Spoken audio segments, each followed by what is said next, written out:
What's up? What's up, everybody? How are we doing tonight? Welcome back to another live stream here on Celtics Digest. I'm Bruce Veliz, and I'm here with my special guest, writer for Last Word for the Celtics and fan sided, also an editor for Last Word as well. My boy Eamon Cassels. Eamon, it is such a pleasure to have you on today. How you doing, my guy?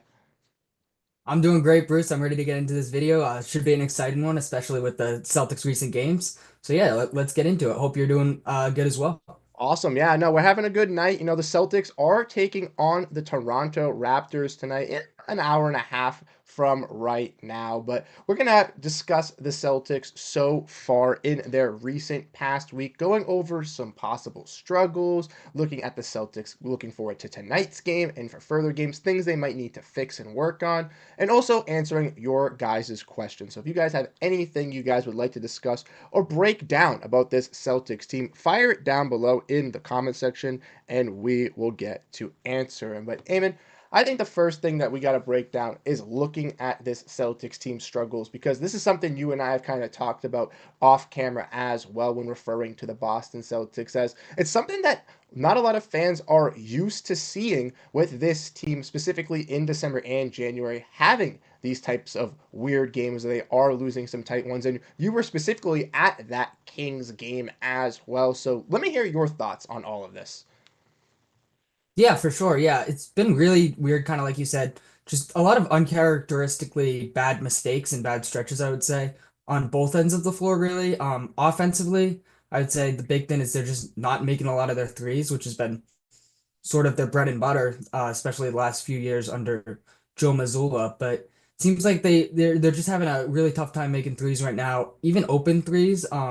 I have a couple stats if you want me to get into that about some of the open threes they've been missing. So the offense is generating good looks. It's just a lot of sort of those mental mistakes. In the Sacramento game in particular, the turnovers was a big problem, especially from Tatum, which is another thing Celtics fans really aren't used to seeing, especially just how disciplined this team is in general.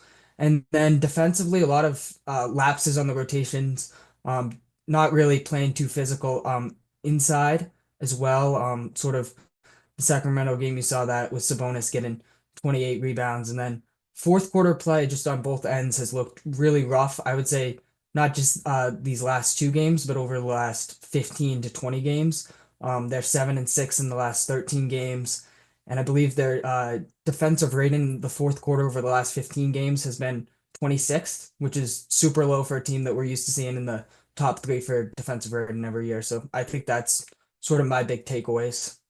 Yeah, I would agree. I think there's just a lot of things kind of coming wrong with this team at this very moment. I think you mentioned it's both sides of the floor that we're seeing at this moment, not offensively, but defensively, seeing lapses with this team. Offensively, unfortunately, it's been the three-point shooting, and the Celtics just haven't been able, just new year, not even just this season, but just this year, been able to kind of get through this hump, and kind of physically get through all of this. And unfortunately, they've just lacked on that end. Derrick White's had some, not as great strides on the three-point shooting, and I feel like he'll get that back, and I think guys like Peyton Pritchard and Sam Hauser will get under rhythm, and we saw that in their last performance versus the Pelicans here. But that is one thing to kind of look at, is they're also trying to shoot these threes. I know versus the Pelicans in last game, second end of the quarter, they were like really attacking, really driving, scoring at the basket. Then they opened out the third quarter at halftime just launching threes, and it just wasn't working once again. And I don't know if that's just like a Joe thing, if that's what Joe feels comfortable with, or if that's just the Celtics in their nature. But that's one thing that they've been trying to get out of, that shooting funk. And hopefully tonight could be the night where they get out of it. But defensively as well, like you mentioned, they've just had some lapses defensively. And a lot of people, including myself, have obviously looked at those lineups and kind of been asking that same question as well, as like, should KP be starting? Should Al Horford be starting? That kind of question. And ultimately, like, is KP's ramp up period staggering the Boston Celtics with their ball movement on the offensive side and helping out defensively as well? Yeah, I think that's a really important point that you bring up about sort of lineups and struggling since Porzingis has gotten back, because he really hasn't completely found his footing yet. He's definitely had a couple big games, especially against the Nuggets. That was a big one on both ends of the floor. Against the Kings, he was pretty good as well. But I definitely see this as sort of like a gelling period, oddly enough, considering just the success they had last year with Porzingis. But just a couple of interesting lineup stats that I have written down. Awesome. Let's hear The it. Celtics, last year, their net rating with the traditional starting five, so White, Holiday, the Jays, and Porzingis, was a plus 11. This year, it's a minus 8.9. And with Horford in place of Porzingis, it's a plus 21, whereas last year it was just a plus 2.7. So I really think that's an interesting comparison to sort of look at. And you sort of mentioned potentially bringing Porzingis off the bench. I don't think that's the worst idea in the world, honestly, and I think I'd really like to see them explore that. Just simply because it's a lot to sort of balance the Jays creating for themselves, trying to get Derrick White involved in the offense, and then get Porzingis his post touches, get Porzingis some 3-point looks, of course, which we know he likes to do as well. It's just really a lot to balance. Whereas with Horford, you have Horford and Holiday more clearly as those off-ball players and just spotting up and moving the ball. So I really think that is something interesting to watch. And also, you mentioned sort of the bench struggles. Just having a spark plug like Porzingis off the bench and really for him to dominate bench units, I think could be really productive, especially as the Celtics are only 26th in bench points. And I really feel like they're overly dependent on Peyton Pritchard. It feels like if Pritchard doesn't have a really big night, that the bench really has trouble getting anything going, especially with Hauser's struggles.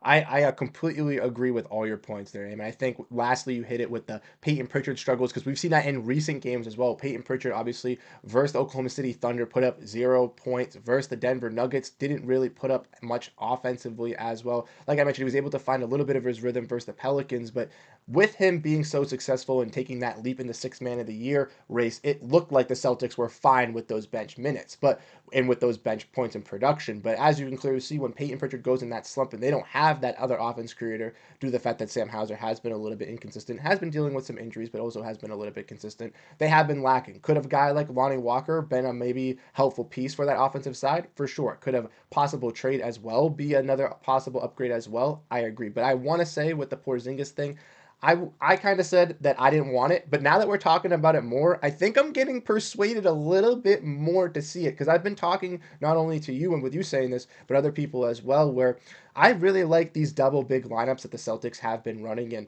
one of my guys, Rob, brought this up in the Discord where he mentioned that the Celtics were initially going to run a double big lineup when before they traded for Jrue Holiday. They were going to run Al Horford, Robert Williams, Jaylen Brown, Derrick White, Jayson Tatum. So that was going to be something the Celtics could run. And I think Luke Cornett and KP could work together off the bench. I think you could run a little bit of Tillman and KP together. I think you could run Horford and KP still in double big. And I think it with the stats you provided as well with the offensive lineup looking so great with Horford, I think that could be a little bit of a solution for this team.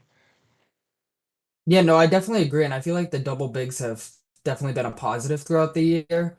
I didn't write down those stats, but I was looking into them yesterday because I actually wrote an article about Porzingis possibly coming off the bench and if they need to make a lineup change. Mhm. Um, but looking into that, I noticed how effective Horford and KP were together, and even a guy like Luke Cornett has been really effective with both of them. So I just think that's interesting, and I think today's NBA we're moving more so towards bigger lineups, which is kind of funny because we had this really like 7 to 10 year period where it was all focused on shooting and small ball and stuff like that. And now I feel like, especially with Jokic's sort of dominance, we're seeing more teams try to go bigger, and I think that could be really helpful, especially going against teams like the Cavs in the East who have a lot of size. Exactly. I was just going to mention the Cavs are one of those prime examples where I've been on that bandwagon where I've been kind of saying they have a good regular season team, but I didn't think Mobley and Jared Allen would fit. And I broke this down on Switch City today, but they really shocked me this year. They have really surprised me putting in this work. Maybe Kenny Atkinson was just such a great hire that I was just blinded by it, but they have really set that up with that double big. And I truly think that, like you said, we're going to see traditionally bigger lineups because the center is becoming more impactful now. It's not really as much shooting. You're not really seeing. You can see centers now in the NBA that don't necessarily need to shoot threes and can still play. It's not like if you don't shoot threes anymore, you're taken out of the league like we saw a couple years ago with players like Jahlil Okafor and stuff like that. So I truly believe that if the Celtics did run this type of lineup, it could help them versus teams like the Cavs and other teams as well. Teams like the Timberwolves, if they ran into them, or the Thunder, the Nuggets, so many other prime examples of teams that have so many strong, big front court units. But speaking of the front court, I wanted to ask you a question, and you brought up Luke Cornett. To me, I brought this up on Celtics Digest. He's been the most surprising player for me this season. As I thought he was going to be a solid role player this year, but I didn't necessarily think he would take that leap as he has been showing so far. What are your thoughts on Luke Cornett so far, and how impressed are you with his role this season? Because I think he's playing a perfect role as a backup center. Yeah, no, I agree with that for sure. And I feel like Cornette's a player that does get sort of a lot of criticism within the Celtics fan base. And I think sometimes that's fair. I mean, he's definitely not like the most mobile player in the world. But at the same time, when you look at both the eye test and advanced stats, he really thrives in that backup big role. And he's a great lob threat. He can block some shots, get some rebounds. And he really provides the Celtics with just sort of a nice interior presence, which is particularly helpful if Porzingis is off the court. And like you were talking about with the double bigs, if they're running, say, him and Al or even him and Porzingis together, you have one big that can space and then one big that is really that interior presence. So I think he's been huge. I've also really been impressed with Keita, but just sort of his inexperience on both ends of the floor shows at times, whereas Cornette can be a little bit more disciplined despite some of his like mobility challenges. Yeah, I think it's just the understanding of Cornette being in the league a little bit longer, being in the Celtics rotation a little bit. Like he just has like the fundamentals kind of under wraps compared to Keita. But Keita is like that raw talent that you like as a Celtics fan you want to see pop out. We are all waiting for Neemish Keita to just peak out of everywhere, just go off like he did on that Western Conference road trip, getting 10 rebounds every single night as a backup center, so that we can see him really unleash his potential. Because I think we're all in the same boat that both of them get a lot of criticism, and I think any single night that one of them messes up, everyone's just hating on them, and then the next night everyone's praising the other one. It's just absolutely ridiculous to see like the back and forth that Keita and Cornette both get, and it seemingly switches every single night as well. Yeah, definitely. And I think it's really interesting just to think about how talented this Celtics defensive unit is, even despite some of the struggles, especially the last 15 games or so. But we're talking about a team that has five all defensive caliber players in their starting lineup, just filled with great defenders. And then when you have a guy like a Cato or Cornette who might not be the most mobile or most switchable, Cato's a little bit more mobile and certainly more athletic. But when you have two centers like that, that's sort of the only weakness to attack a defense, and it's just sort of not really their fault in some ways. It's just they happen to be like the weak link that's getting attacked, and we know how NBA teams really like to run actions where they're just constantly sort of hunting for one particular player, and I think sort of some of their weaknesses are exposed in that light, whereas on a team with less quality defenders, we wouldn't see that as much. No, I totally agree. They take that killer whale mentality that Joe enforces and brings it upon us by attacking Luke Cornett and Namish Keita. Before we continue on, Eamon, I just want to get to some comments here. So I got my boy Alec from the Discord here saying he's what's up, and he's asking who Eamon is. So Eamon's my boy from Last Word. He does some writing with me over there. He also does some writing for Fans Cited on the Celtics. So if you want to check him out and get some of his writing work, definitely check him out, Alec. And my boy Kane, always in the comments supporting and saying some great work to me as well. So I want to give a shout out to Kane. But Eamon, speaking, we talked about the Kings game a little bit. It was a little bit of a disappointing loss. Celtics, unfortunately, couldn't really stop Sabonis in the fourth quarter. But let's go into the other game that we were talking about from last week as well with the Pelicans, as this one was a little bit of a brighter side of a story. Even if it was a thriller, Celtics missing some free throws late, Derrick White unfortunately having a bad turnover, them not getting the timeout called off in time, some little miscues, but they were still able to pull away a victory versus a very, very lethal three-point shooting New Orleans Pelicans team. What was your thoughts on that game as well? Yeah, definitely. I think I would sort of characterize it as an ugly win. They definitely got the win, and the Pelicans are a lot better than the record shows, so I don't think people should necessarily be freaking out that they only won by 1 point or whatever. But yeah, watching the game, there's definitely a lot of miscues. I would say on both ends. I know both Tatum and Mazzulla spoke after the game, and they said that it was a lot of mistakes with effort. That's what Missoula said about the loss, which I think was really interesting because you could see there was an extra level of effort and intensity that wasn't there in certain games. However, there was still a lot of mental mistakes, particularly towards the end of the game, and it was always super close. And you're sort of waiting for the Celtics to pull away, and they never did. And it was sort of close throughout the game, which is interesting. But yeah, the other thing is I think the Pelicans just they had a really hot night shooting the ball. DeJounte Murray had one of his best games of the season. Trey Murphy had a really good game, and sometimes it just happens to be sort of that situation where the other team's shooting really well and they have a good night, and that's why it's closer and it's not as much of a downside for the Celtics. Although I would have liked to see the Celtics maybe win by like 10 or 10 or 8 or something. I think they could have done a little bit better job down the stretch, but overall, a win is a win. I'll say that. Yeah, I think you perfectly described it as an ugly win. I think that is like the prime definition of what this game was for Celtics fans here. But like you said, a win is a win. You got to take what we're given. And we saw DeJounte Murray, Trey Murphy get really, really super hot from 3 point range. And like I said, the Celtics have not only struggled from 3 point range, but also have allowed their opponents to been really lethal from 3 point range against them in these recent contests as well, which has been a little bit of a hindrance. But with the Celtics gearing up for tonight, Eamon, with them taking on the Raptors, we've seen the Celtics play the Raptors a lot. As we know, they're obviously an Atlantic Division rival, but there's a little bit of history. The Celtics last time beating the Raptors was on New Year's Eve, and they absolutely whomped the Raptors when they played them last. So, do we expect the Raptors to kind of come out with a vengeance here, playing against this Celtics team, looking for revenge, or do we think the Celtics are looking to, write off this last couple of games versus the Kings and the Pelicans, and are gonna dust the Raptors similar to last time?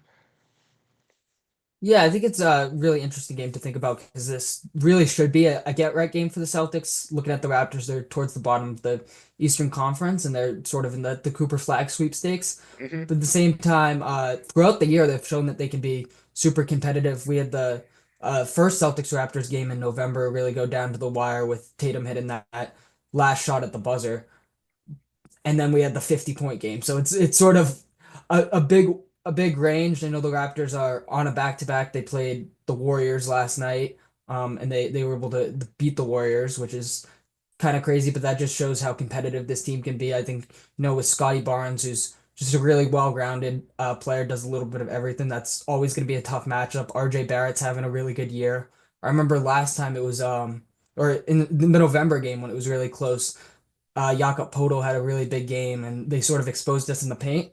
So what I would be looking for is especially for Porzingis to have a big impact, just with defending him in the paint and then defending some of the other guys like Scotty Barnes on those drives.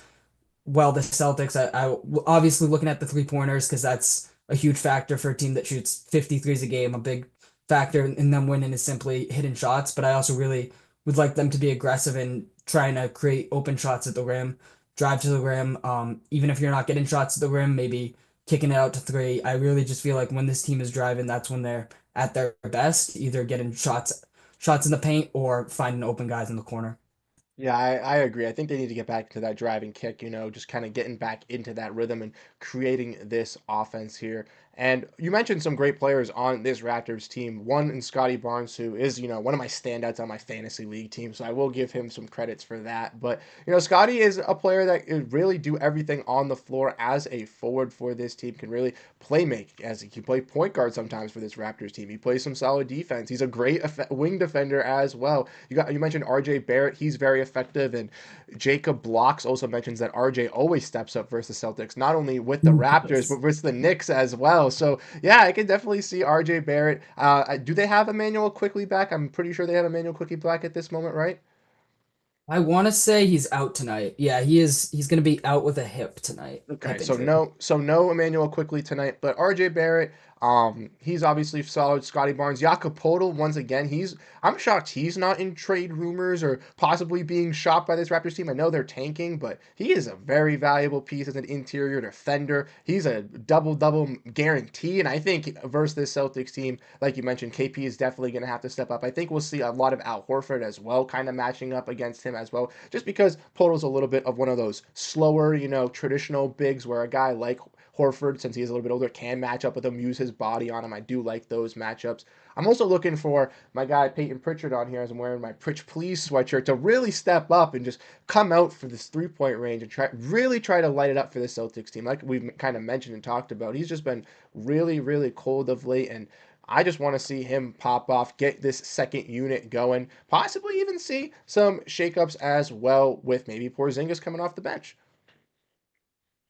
Yeah, for sure. I think it will be really interesting just to watch see if the Celtics can get back on track here, and particularly if I feel like one of the guards has to have a big game. The Raptors do have one of the worst defenses in the league, so I'm looking for one of Pritchard, Holiday, or White really just to get hot. I feel like at least one of the Jays is bound to have a big game against the Raptors. But if one of those complementary players can step up, I think that could be a real difference maker here tonight. Yeah, I think you said it perfectly. One of the guards desperately needs to sit up. Like we mentioned, like I said, Peyton Pritchard, possibly Derrick White. He's been in a little recent shooting slump. Jrue Holiday has been very efficient for the Boston Celtics in his, shot selection and very effective for the Celtics team on both sides of the floor as well. But maybe he could have a night where he just really steps up on both sides of the floor. Maybe gets a couple big time steals for the Celtics, hits some big time corner threes, and that could even just like add on to effect as well for this team. I'm just saying, I'll take a blowout. You know what I mean? I will not be complaining if the Boston Celtics go out there, blow out this Raptors team once again, and just kind of get, like I said, get right onto this winning path here. We're going to the games upcoming this week. You're going Friday. I'm going Saturday. We want to see this team get on a healthy roll, be ready to go and compete because the trade deadline is approaching. We are almost halfway at the season at this point, and the Celtics are at the top of the Eastern Conference, so there's no need to, freak out or get worried. And I don't see any of these teams kind of around the area really surpassing us in any way. But there are some tough teams in this Eastern Conference around the Boston Celtics at this very moment. So it could be a little Yeah, scary. for sure. Yeah, I no, think it's a definitely. I lot feel like we scarier this year, for sure, than last year. Oh, 100%. Yeah, last year I was going into the playoffs. I would have been very surprised if we didn't make it out of the East. This year I still feel confident that we're going to repeat, but at the same time, when you look at the Knicks and the Cavs, I think a lot tougher of competition, especially the Cavs, like we talked about earlier, have really been surprising, and they're 100% contenders, and they have to be taken seriously, especially with their front court size. Exactly, and I feel like we've kind of mentioned, that's one of the things that the Celtics lack a little bit as well. So they'd be kind of one of the mismatches for the Celtics, similar to how you mentioned with the Knicks. They got that wing depth with obviously pursuing those trades over the summer to match up with the Jays. They obviously are in a position, and I think also the Magic are a sleeper team as well. I know they've dealt with a lot of injuries, but I think they kind of got similar mold to this Celtics team with Franz and Paolo being those dominant wings, Jalen Suggs, Tavius Caldwell Pope being those defensive guards. They just need that true upgrade over center. Not that Wendell Carter's bad. Wendell Carter is very solid, but I think they need that impact center. You know what I mean? But once they make that move, I truly think the Magic, can be one of those top contenders with the Celtics, if not mirror what we have really here. Yeah, I definitely agree with that. That's definitely a great point. And I feel like many people, including myself at times, really forget about the Magic this season just because of how many injuries they have.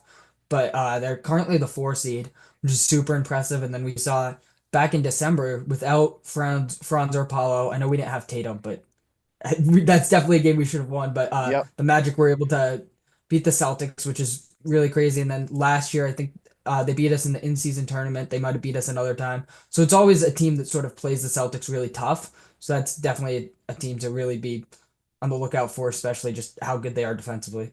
Them and the Bulls, man. I don't know what it is. We always match up against them in like the in-season tournament, whatever. They always match up against us. They got the Celtics killers on those teams. We got some more shoutouts in the comments. We got Landon in here as well saying what's up. Dwayne also saying what's up. Alec is hoping for less three-pointers. I want to know your thoughts on that, Eamon. Less three-pointers from the Boston Celtics. What would you like to see kind of come? I know we kind of talked about the driving kick. Obviously, you like to see more of that. But offensively tonight, do you want to see them still pushing the three, or do you want to see them more just like attacking Yeah, for inside? me, I think the three always depends on the game. So I can't say I want them to shoot less threes necessarily, but at the same time, if it's a game like the Kings game, for example, where first half they were clearly missing a lot of shots, even open threes, then I would really like to see them switch and put an emphasis on driving. But I think even when you're shooting a lot of threes, it really does start with the Jays and how they're able to attack the rim and the drive and kick game like we were talking about earlier. So possibly less threes, depending on how the game goes. And if they're not making shots early, then I'd definitely like to see them attack the rim more. But if they are hitting shots, then by all means, I have no problem with them shooting 53s if they're one good looks and two, they're shooting them at a high percentage. That's what I'm saying. I kind of feel you on that. Like you said, I think it really all depends on the game, kind of just seeing how they attack it from first glance and how the defense really shows themselves to the Celtics team. If they're gonna let that three fly, Joe Mazzulla is telling them to shoot that ball, and he's going. And Jayson Tatum, Jaylen Brown, they're gonna let it fly. But I got a question for you, Eamon. Celtics this week so far, like I mentioned, they got their game Wednesday versus the Raptors, then they got their game Friday versus the Magic, and Saturday versus the Hawks. I want to know your prediction for the Celtics this week. What do you think the Celtics will do by the end of Saturday? How do you think they'll be? It's definitely a tough one to predict. I'm gonna be optimistic and go 3-0. I feel like just considering the recent stretch and sort of playing under expectations a little bit, Celtics will look at this up and coming 3 games as a chance just to get back on track. And I think there's no reason they shouldn't win all 3 games, even though the Magic, like we talked about earlier, have a really good defense and can be a challenging matchup, especially now that they have Paulo back. And then the Hawks, always a tough matchup. They have a lot of win defenders this year. They beat us earlier, but at the same time, I feel like there's no reason talent wise and having 2 of those games at home why the Celtics shouldn't go 3-0. Yeah, I 100% agree. I know that's where we're going, so I'm gonna be biased in saying that, but I'm hoping they pull out that 3-0 victory. Obviously, we want them to win tonight, but obviously we want them to win while we're both there. Now, Eamon, now that we've talked about kind of the Celtics as a whole and as a roster, since we still got some time, I want to kind of go into you for some trade stuff here, talking about some Celtics trade stuff as we kind of covered what we wanted to do here. Because you write some articles for Last Word and Fansided, and I know for Last Word you do some Celtics stuff, and you've written some articles about some possible trade candidates, people the Celtics should look for a reunion, and you've listed a bunch of names in some of these articles. So who are some of your top tier players that you think that the Celtics should look to go out and acquire in the trade market? Yeah, it's definitely a tough one. Honestly, I wouldn't be expecting a big trade at the deadline. I feel like the biggest or the player most likely to get moved is Jaden Sprinter just because he has the $4 million contract. The Celtics are a second apron team. So I could sort of see a salary dump and move, or if they want to go get a big player, he would be their main trade piece. I've heard Walker Kessler a lot. I don't know how realistic that is. I think it would be an awesome fit just because he's an excellent rim protector, great rebounder, gives you more of an opportunity to run those double big lineups. I think he would be a perfect fit. But at the same time, I don't see why the Jazz would want to move off of him unless it's a great package. And we know that Danny Ainge really drives a tough price for his players. So I don't know how realistic that is, but I feel like that would be the highest end target. If I had to say a player that I think the Celtics are most likely to land at the deadline, it would be Javonte Green, which I think would be good just as a nice backup win. You know, Jordan Walsh, he's a little bit younger. He hasn't totally found his footing in the rotation yet. And especially going into the playoffs, I don't know how much he'll play. So finding someone to cover those like 10 to 15 spot rotational minutes would be really good. And Green's a guy that's familiar with the Celtic system, defensive minded guy, super athletic. So I think he would be a good fit guy that you can get at a cheap price, whether it be like a second round pick or two, or just Jaden Sprinter for him straight up, which would also help with the Celtics cap situation because his contract is $2 million cheaper. He's another guy I'd be looking at. I think re-signing Lonnie Walker would be ideal, honestly. I was a little bit skeptical about. I understand the cap restrictions of signing him, but he was definitely someone I wanted on the team at the beginning of the season, and I was a little disappointed they weren't able to re-sign him. But I also understood coming off the championship and with the high expectations that they didn't necessarily need him. But I think now with this recent stretch, you're really seeing the Celtics could use a scoring punch off the bench, particularly at the win position. So I think kicking the tires on Lonnie Walker would also be a good option. Yeah, I think you brought some valid points there. I think first off, talking about Walker Kessler, I just released a video on it today, and I do agree with you. I think it's a little bit far fetched, but I do want to obviously talk about it, hype it up, because I think a player like Walker Kessler would be that kind of immediate impact guy that could be that rebounder for this team. And then after, obviously, he makes that impact. Depending on if you want to give him that extension, really keep him, it could be a possible Kristaps Porziņģis outlet move and something like that to have that insurance. That could be that way, but I think that the Jazz wouldn't entertain a Jaden Springer in picks for a Walker Kessler. Meanwhile, they have multiple other offers for him. But a player that you brought up, which we've also seen around the Celtic stratosphere, is Javonte Green. And like you mentioned, he's great on defense, athletic, knows what he can do, fits that wing role. I'm really true believer in Jordan Walsh, so I wish that Joe Mazzulla or he could really rise to that occasion. Joe Mazzulla has given him the options to be able to rise to it, but I really wish he could fit into that Brizzy role on that wing, kind of replacing Hauser. But maybe we are still 1 year removed from that actual reality, and having a player like Javonte Green just to be a filler player for this year, specifically for a guy like Springer as well, who's a tradable contract that the Celtics did go out and acquire, I think would be nice. And like you mentioned, I think either attaching a second round pick or just Springer in general for a Pelicans team, like you mentioned, who is better than what their record shows, just is dealing with a lot of injuries. A guy like Springer could be a youthful piece where if he actually sprouts and shows production on a team that actually gives him to showcase his offensive ability, he could be a long-term investment plan and a key player for them if they want to move off Jose Alvarado or just a player to play alongside of him in that guard core with DeJounte Murray and stuff. And I think that's one of the greater moves. I know some fans have also looked at Tice as well from the Pelicans. What are your thoughts on Daniel Tice? I don't think he's necessarily the guy you want to target. I feel like there could be better trade targets. I'd be happy to have him back. But just sort of with our big man situation, I don't know if we necessarily need him. He doesn't have a lot of size. He can space the floor, which is good.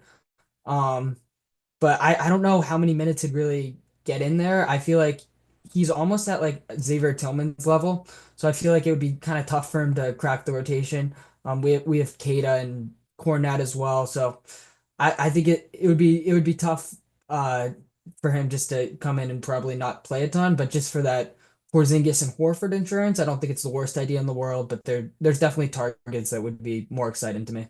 Yeah, I agree as well. I just wanted to bring it up because Tice is nice in Boston culture, as we all know in here. And you also mentioned Lonnie Walker, which I forget to mention as well, which I also agree that I was kind of painful that when they did not bring him on. Like you mentioned, I understand they didn't want to add the extra $11 million to the luxury tax bill. They're trying to sell the team. It makes sense. And they tried to move off of Springer's contract to be able to sign Lonnie Walker. They tried to try to do something like that. And that could still be on the table. I believe Lonnie.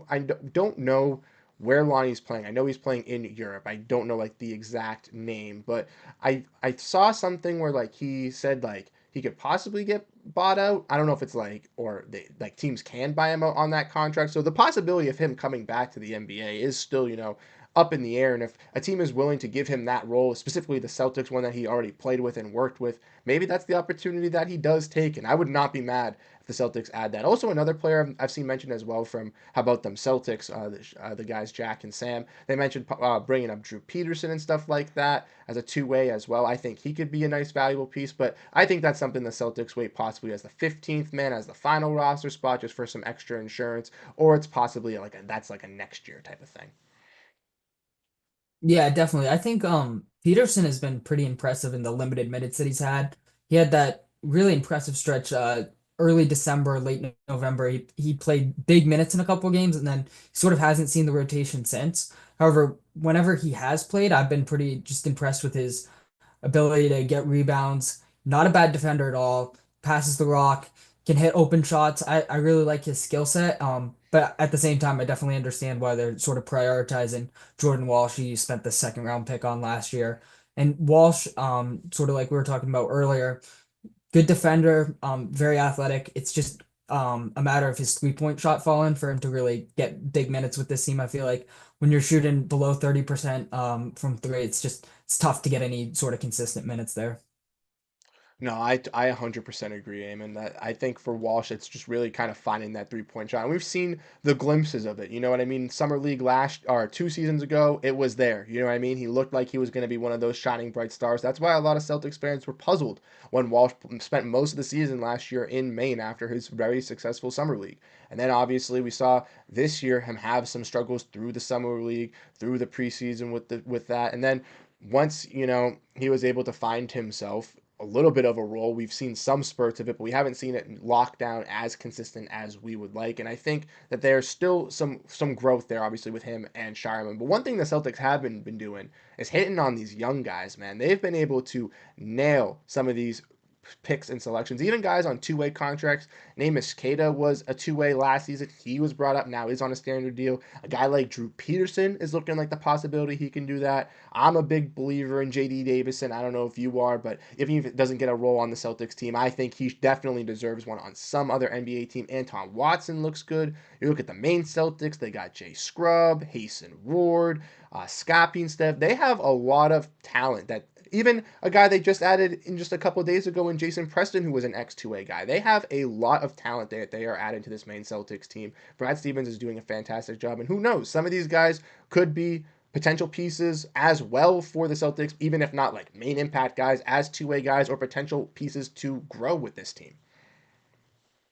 Yeah, exactly. That's a really great point. Just the overall organizational depth is really super impressive. And even a guy like JD Davison, I feel like he is deserving of an NBA shot. It's just really hard for him to crack the rotation with how loaded the Celtics guards are. Potentially a spring trade could open up some minutes, but it's really hard for me to see him getting any sort of consistent minutes with the Celtics, unfortunately, even though he's been one of the best players in the G League.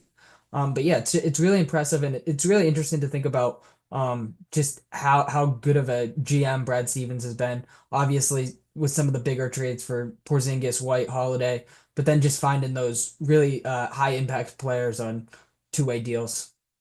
Exactly. And they've been able to, live up to the expectations that the Celtics fans, kind of have set out for them as well, which has been really, really key. And I expect the Celtics to continue to do this, through the years with them, obviously being a second apron team now, but with in a couple seasons, obviously still having Jayson Tatum and Jaylen Brown and Derrick White and all these guys on long-term deals, kind of finding those diamonds in the rough, guys that, could potentially be guys in the G League or even those late round steals like they found in guys like Baylor Shireman, guys in Jordan Walsh that can realistically grow to impact role players for this team. And we know the Celtics breathe those type of guys.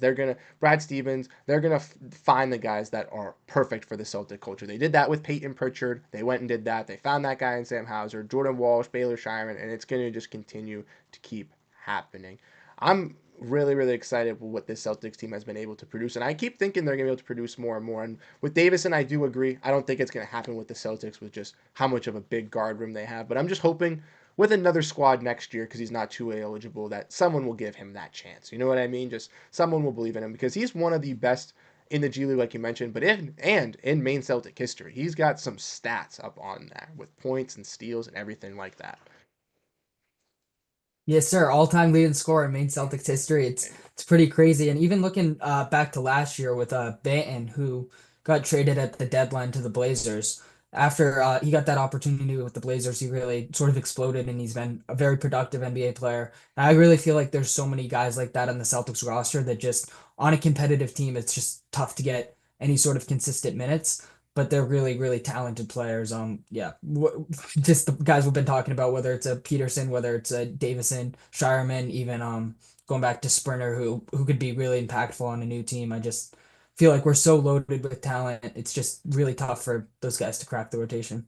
Yeah, I agree. I was saying this earlier as well. I said this to Noah on one of her posts, but like I feel like Springer's kind of like a Neesmith. You know what I mean? He's a guy that never has the potential to unlock it offensively. Has it defensively, but hasn't been able to be on the court enough offensively to showcase what he has, and isn't given that enough of a green light because he doesn't have that much of an offensive game. But once he's going to be put in that situation where he can develop that, he is going to succeed at so many levels. Unfortunately for Romeo Langford, that didn't happen in the Derrick White trade, but he was another guy that I also kind of saw that vision. But Romeo Langford in high school, man, was electric. He was projected to be the number one overall pick in his draft class before all those ACL injuries. Oh yeah, I remember when we drafted Langford at 14, I believe it Yep. was. I was so excited about his potential just because of how great of a high school player I was. It's like, wow, another great value pick there, but fortunately really never panned out for him. Yeah, unfortunately, it did not. But Eamon, before we get go, I want to just ask you one last thing. If you have anything else you want to break down about this Celtics team, any last questions, anything in particular you want to talk about before we sign off, lay it on me. Yeah, I think one interesting question I would have is just who do you think is the biggest threat to the Celtics in the East? Would you go Cavs, Knicks, maybe even Magic? Yeah, where do you land on that?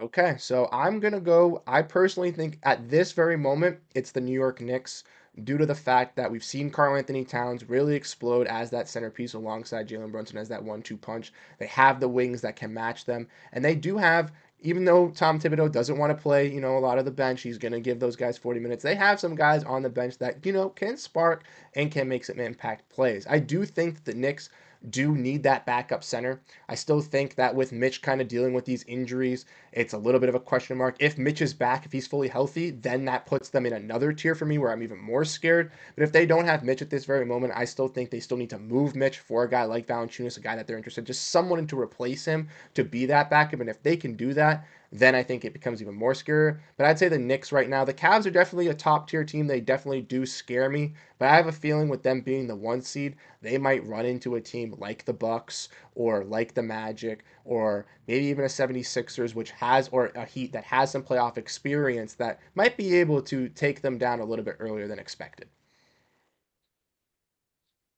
What about you? Yeah, Who's your biggest threat? for sure. I think it's definitely tough between the Knicks and Cavs. Going into this season, I was definitely saying that the Knicks were our biggest threat, but I'm gonna have to shift towards the Cavs. Despite the Knicks, they really do have great wing defenders in OG Anunoby, Mikal Bridges, even Josh Hart. So that could definitely give us some problems with the Jays. However, I just think the Cavs have been so impressive this season. I mean, they're on pace for 70 wins, and it's just at some point it's just tough to ignore that level of excellence in the regular season. And with their front court size, I think that's definitely a big challenge against the Celtics. We saw it in the two games we played against the Cavs, split with them. So I feel like that experience and even going back to the playoffs last year without Donovan Mitchell for a good amount of the series, they were still able to go 5 games. And some of those games, even those losses for the Cavs, they were very competitive. So I think that gives them the advantage and just that dynamic backcourt with Garland and Mitchell is really tough to match up against. And then they just have a ton of good forwards in the starting lineup and off the bench that they can just plug and play, and they're going to be competitive in every single game and really going to be a tough out in the playoffs. Now that you mentioned that they don't have Donovan Mitchell, that they lost Donovan Mitchell, I completely forgot that Jared Allen was out of that whole entire playoff Yeah. series as well for the Cavaliers, man. Yeah, the Cavaliers are a very dominant team, and like you said, I think your points, both I think are obviously top tier contenders, but I think both kind of are those top 1A, 1B, where neck and neck you can really go back and forth to decide. The Cavaliers are going to be a strong team with Garland, with Mitchell, with all those guys, and could be a team also to maybe possibly I don't know if they're going to make like a home run swing, but moves around the edges to maybe bolster their team to even make it a deep or further run. Now, Eamon, before we sign out, we do have this last question here from Sean. We did go over this a little bit, but we'll ask you one more time. Y'all think the Celtics can trade for Walker Kessler? Now, I did bring this up in a video, like I mentioned, and I'll let you take this one.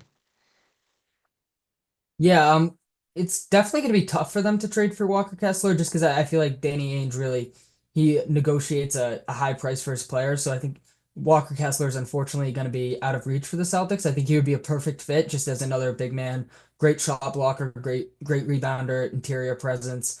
However, I just don't see a reason for the Jazz to give up on him at this point. Their younger team, he's one of their only few young bright spots, so I have a hard time imagining the Jazz trading him to anywhere. Yep, and that's basically where we are. The Celtics would love to get a player like Walker Kessler, but unfortunately, it might be a little bit too much of a high value for this team. But I want to give a shout out to my boy Eamon for hopping on the stream today. It was absolutely fantastic that we were able to break down the Boston Celtics here with you guys this afternoon before the Celtics tip off and take on the Raptors. Now, in this episode, we broke down the Celtics, looking at them last week, dove into them looking forward this week, going over some struggles, what they looked change, and also going over some trade stuff as well. Now, if you guys want to check out Eamon, find out all his Celtics news, follow him on Twitter at Eamon Cassels, right? Is that your Twitter handle? Awesome. And then Yes, follow sir, you you can got it. awesome, and you can check him out as well on Fansided where he covers for the NBA, and Last Word where he writes for the Boston Celtics. If you want to get more news and more details on the Celtics, he's a fantastic writer. Definitely check out his stuff. It was absolutely great time to chat up, discuss this Celtics team, and we'll hope to have you back on Celtics Digest in the future as well, my guy. Appreciate it, Bruce. Yeah, I'm down to come on anytime. Yeah, thanks for this opportunity. I had a great time. Appreciate it. Awesome. Thank you so much for hopping on. And thank you guys, Celtics Digest fans, for popping in the stream and hanging out with us this afternoon. Like I said, we do these weekly streams every single Wednesday at 6 p.m. So make sure to stay tuned, hit the like button, and make sure, if you want to stay up to date on everything with this Celtics team, to come by and check out these streams as we get some breakdowns like this. Signing off on Celtics Digest, I'm Bruce Veliz with my guest, Eamon Cassels, and I'll catch you guys in the next one. Have a great rest of your day and go Boston Celtics. Peace out, everyone.